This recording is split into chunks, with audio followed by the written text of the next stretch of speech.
identify as being black. Okay. Because I'm not black. I came in a plane, they came in chains. I'm passenger in their cargo.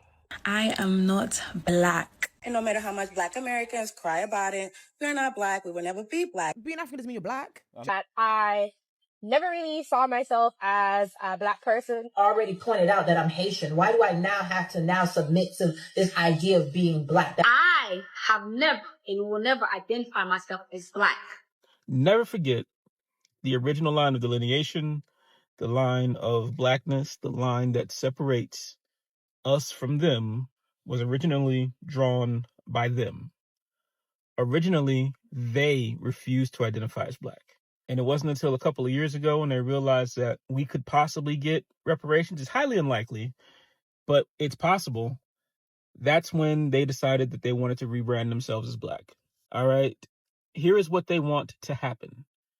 Should we get reparations, they want that money to go straight to the African Union.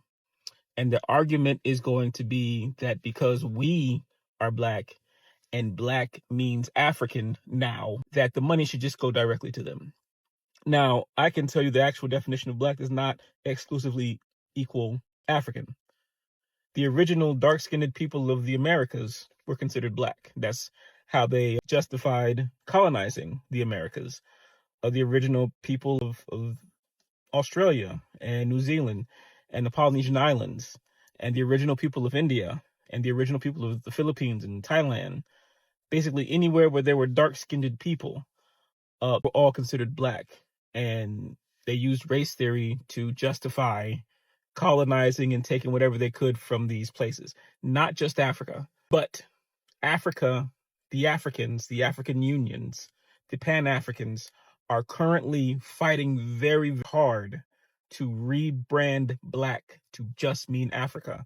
And the reason why they're doing that is just in case we ever get reparations, they're going to try to negotiate that all that money should go straight to the African Union.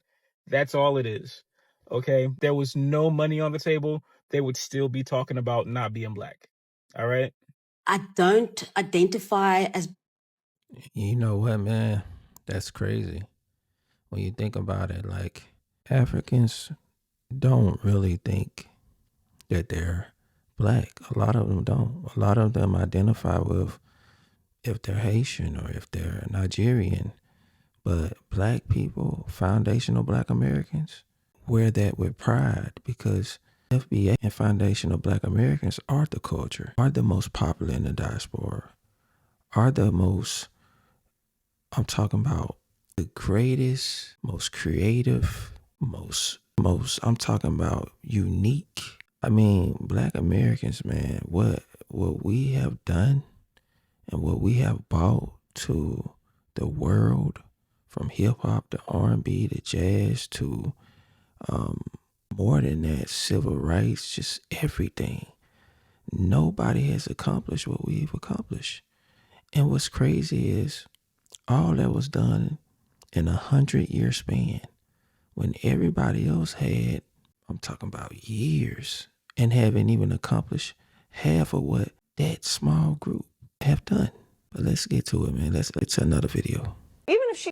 All my black brothers and sisters, and more specifically my foundational black American brothers and sisters, why is it that when we go to Africa, they understand there is a clear distinction between them and us, but yet when Africans come here, we don't do the same? We think that if you in America and you have dark skin, then you black. And a lot of foundational black Americans just mindlessly let people from other countries speak for us as long as they look black. For example, Byron Donalds does not have black American ancestry to my knowledge, but yet he presents himself as a foundational black American in this country. And because he presents himself in this way, it benefits him politically. Because a lot of black people in this country who see him talk think that he's one of us, but in reality, he's not at all. And I was shocked to learn, but not surprised, that when you look into where his money comes from for his political campaigns, it comes from foreign interests. And so to me, as a politician, he looks like the newest person we can add to the long list of individuals that look and sound like foundational black Americans, but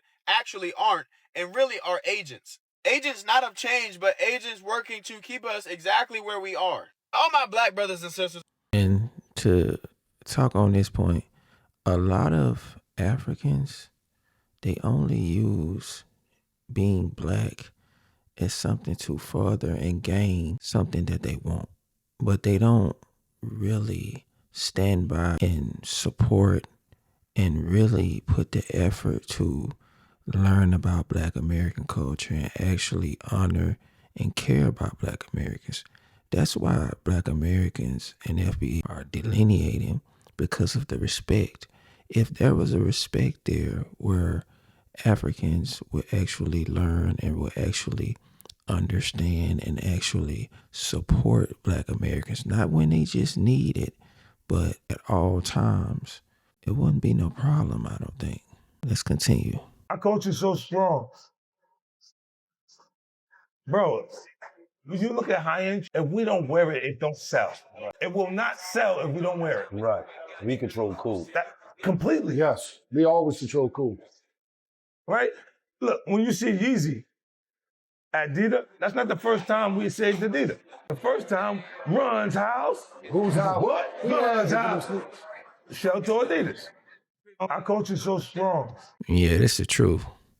Like, Black American culture is, I'm telling you, man, the most beautiful, creative, unique culture in the world. Everybody loves our culture. Everybody's trying to be like Black Americans. And I'm so proud of Black Americans in that little small group that have accomplished so much while having to defeat so many obstacles. At the end of the day, man, I love being Black American, and I just want people to respect our culture. I'm out.